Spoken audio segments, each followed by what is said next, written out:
when it comes to the two-child rule, it really is cruel to see a third child as almost a second-class citizen in that way, and that's what's got to change. This is the Felix Project Multibank Centre, London's largest food redistribution charity. We're here with Gordon Brown, who's visiting because he launched this centre last year, and he's deeply involved in the work of multibanks across the country. We sat down with him to discuss why people are resorting to using these multibanks and the rising problem of child poverty in the UK.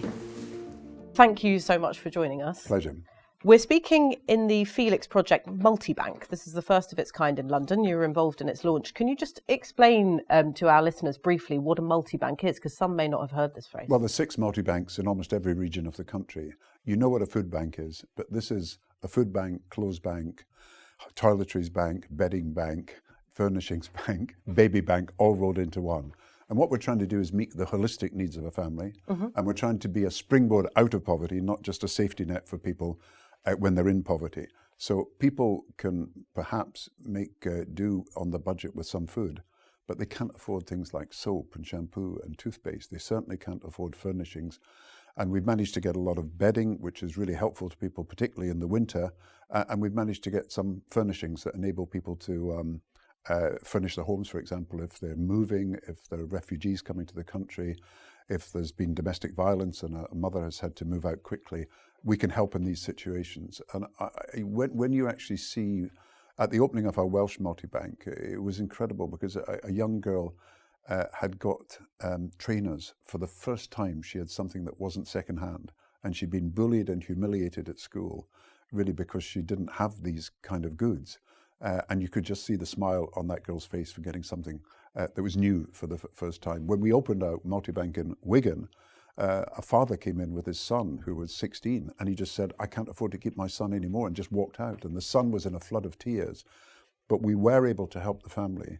And it was really short of money just to keep going, but we could provide some of the goods that helped them. Now, the way it works is companies have surplus goods that people can use, and we know the people who need them. So if we can link the companies with the surplus goods to the people who need these surplus goods, then we're meeting unmet needs by using what would otherwise be wasted resources. And what does it say, though, about Britain today that we are relying on the surplus goods from corporates in order to give people the very basics of, a human life? Well, it is good to get surplus goods because you're an anti-pollution charity as well as an anti-poverty charity.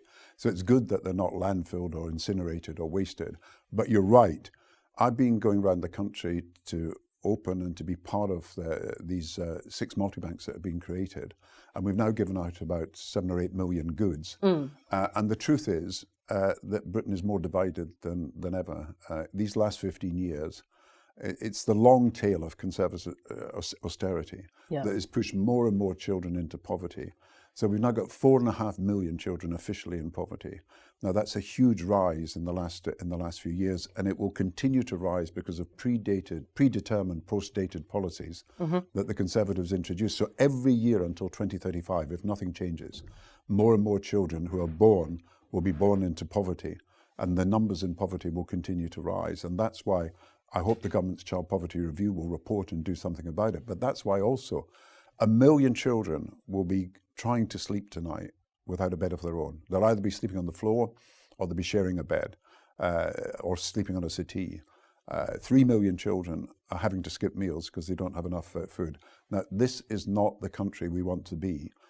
And what has happened is the divide between those on the very lowest incomes and the rest of us, not just between rich and poor, but between those on the lowest incomes and people on, if you like, average incomes, has continued to grow as a result of these Conservative policies.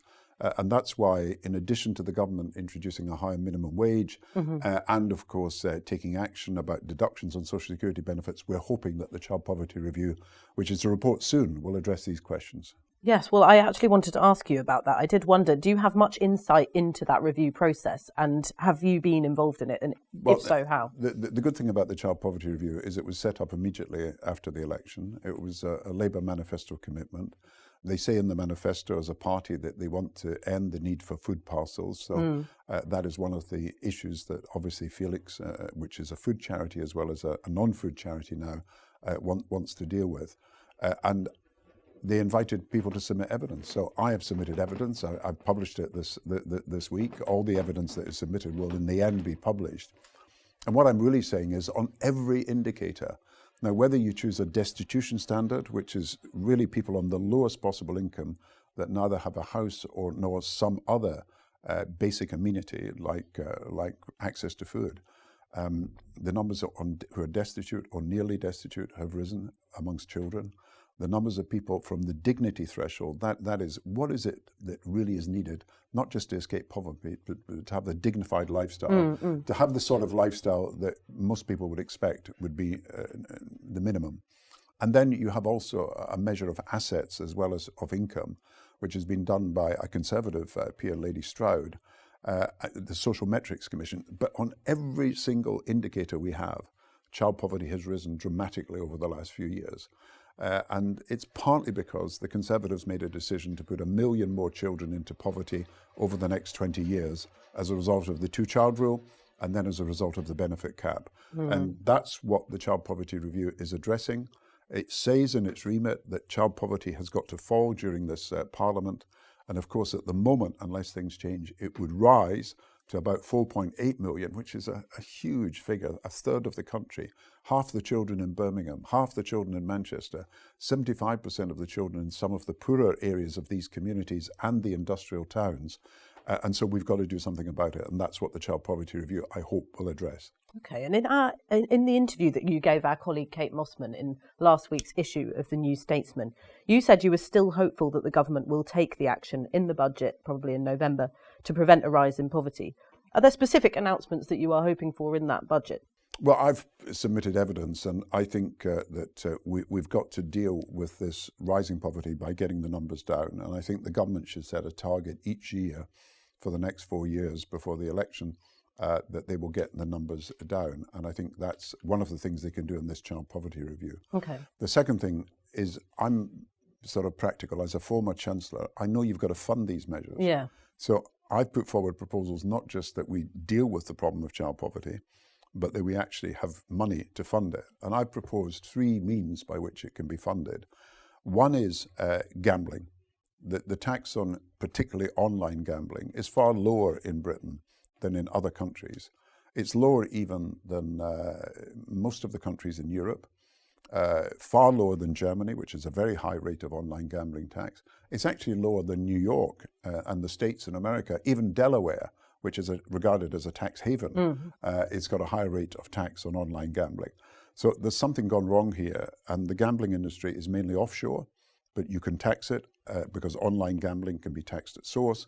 And I believe you could probably raise about 3 billion from a fair taxation system that ended the abuses that exist when companies are offshore, of course, but also raised the online gambling tax. And I would hypothecate that. I would earmark that. I would allocate that money specifically and say, look, we're dealing with gambling, which obviously is causing a lot of trouble in poorer communities, and we're dealing with it in this way so we can help children get out of poverty. Now, how much more, I think, would the public support that? And we've done a poll that says more than 80% of the public would support a change, a gambling levy to pay for that kind of improvement in child poverty. The second area is the banks. The banks are going to make about 50 billion of profit this year. That's the 4 commercial banks in Britain. And the other banks will make more from their British sort of involvement. And the bank levy was 8%. It was reduced by the Conservatives to 3%. If you raised it, you would raise, quite a lot of money. But there's also bank reserves that are held by the commercial banks at the Bank of England. And in most countries like Switzerland and the European Union countries, no interest rates are paid on that. But we're actually paying 4.25% interest rate on these holdings at the Bank of England, which are in part for stability reasons. So we could raise a substantial. Paul Tucker, who's the former head of the deputy head of the Bank of England, is suggesting we could raise substantial sums of money, maybe 3 billion from that. But I also have a third proposal, and that is let us help the anti-poverty charities like this great Felix project, like the food banks, like Fair Share, which is also a food charity, like many of the closed banks and other banks that are trying to good things, Save the Children, of course, and all the different national charities, by making it easier for people to give money. So at the moment, the gift aid rules are not good enough, and so top-rate taxpayers could actually give more, about 750 million more, if we devised the proper system without it hurting them at all. Then we could, companies are giving far less than they did 10 years ago to philanthropy, and we could do something about that by incentivizing them more.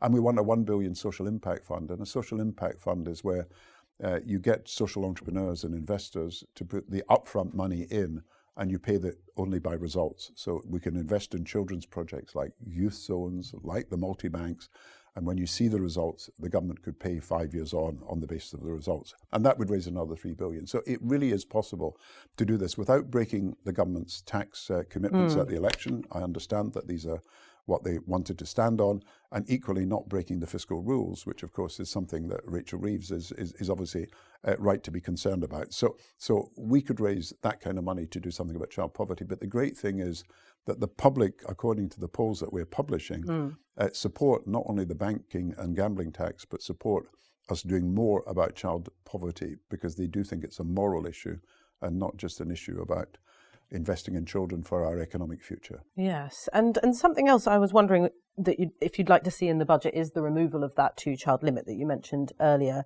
in the interview. You called it in your editorial in this week's issue of the New Statesman that you've guest edited unforgivable, and obviously scrapping it could lift hundreds of thousands of children out of poverty. I think it was unforgivable for George Osborne to argue that middle-class taxpayers were having to fund mothers who were having children simply to game the system, simply to get the benefits by being work shy, feckless and dependent. And I don't think that's right. 70% of the children in poverty are in working families. When it comes to the 2-child rule, 60% of children who are being affected by the 2-child rule are in families where someone is working. Most of the rest of the families are actually people where temporary redundancy, illness or disability in the family, mothers who can't actually afford to work because they can't afford the childcare. These are all problems that the government is trying to solve. So it's simply not true for Osborne to have said that people are having children simply to game the benefit system. Even the benefit that's given, which is £66 for the child, doesn't cover the cost of a child. I mean, the cost of bringing up a child is so high, and that's why so many people are in poverty. You know, when we came into power in 1997, pensioner poverty was the biggest problem. Yeah. And unemployment was the biggest cause of family poverty. Now it's turned around because child poverty is now the biggest problem. It's covering more than 30% of children. And the reason is not unemployment. The reason is mainly low pay. And we have got to do something about these things over time. But the key thing is children should not have to suffer. I mean, if you want to lay down conditions about the benefits that are paid, you can do so. But the important point is that children should be in a position that their potential is not destroyed by being unable to be ready for school. So the government's got a commitment, 75 children have got to be ready for school, and you would like 100% of children to be ready for school. But even if it's just 75%, how can that be true if only 65% of children are out of poverty in 2029? It is something that we must address, because you can't have a child ready for school if they don't have the wherewithal to benefit from school, if they're not being fed, if they're going to school ill-clad and hungry, if the parents are having to choose between heating, eating and keeping clean by buying toothpaste and things like that. And I think the biggest cause of hospital admissions amongst children under 10 is actually dental decay, because children are not getting their teeth clean, not able to go to a dentist. And of course, sugar is one of the biggest problems causing that. But if you don't have toothpaste and you don't have toothbrushes, just think of what the damage is being done to children's teeth. And that is one of the elements of poverty that we must address. Thank you. And there's something else I really wanted to ask you about. You've spoken before about economic insecurity being one of the drivers of the populist shift. And I wondered if you think it's possible to counter the electoral threat of Reform UK, say, in the UK, without tackling poverty. Because in that polling you mentioned from this guest-edited issue, it reveals that 75% of respondents who would be open to voting reform actually support lifting the 2-child limit as a cost-effective way of reducing poverty. And the interesting thing is the Reform Party, many of the Conservative Party, the Liberals, the Nationalist Party, they all support lifting the 2-child limit. Now, of course, it's expensive, because it was designed to save a lot of money at the expense of children. But you just think of a family that has lost £66 a week overnight. The child is born, the third child, and they don't get the same amount that they get for the second child. It really is cruel to see a third child as almost a second-class citizen in that way, and that's what's got to change. Now, I think the government can do this because I've suggested the ways it can be funded. I think it should be hypothecated in the sense of earmarks so that people know that the money is going for a good purpose. But you can't allow a generation of children to be brought up, because I tell you this other fact, it costs more not to invest in children than it costs to invest in them. If you take a child that's put into care, like the child I was talking in Wigan who was about to be put into care, if it's residential care, it could cost about 200,000, 250,000 a year. Whereas if that family had an extra few pounds a week, they could have afforded to keep that child. If you look at our experience of Sure Start, now Sure Start was a way that we were getting under fives ready for school, but it was also meaning that they got proper healthcare. It means that they got proper attention if they were falling behind. It meant that the reading age and everything was looked at. Now we found that the cost of Sure Start was paid for twice over by the savings in healthcare, the savings in avoiding juvenile delinquency, the savings in greater employment opportunity.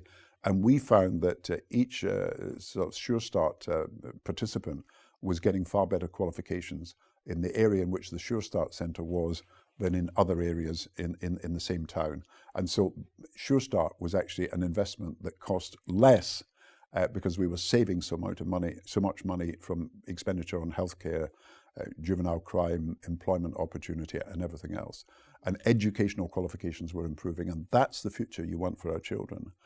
The government's got family centres and family hubs, but Sure Start is still something that I think we can think of for the future.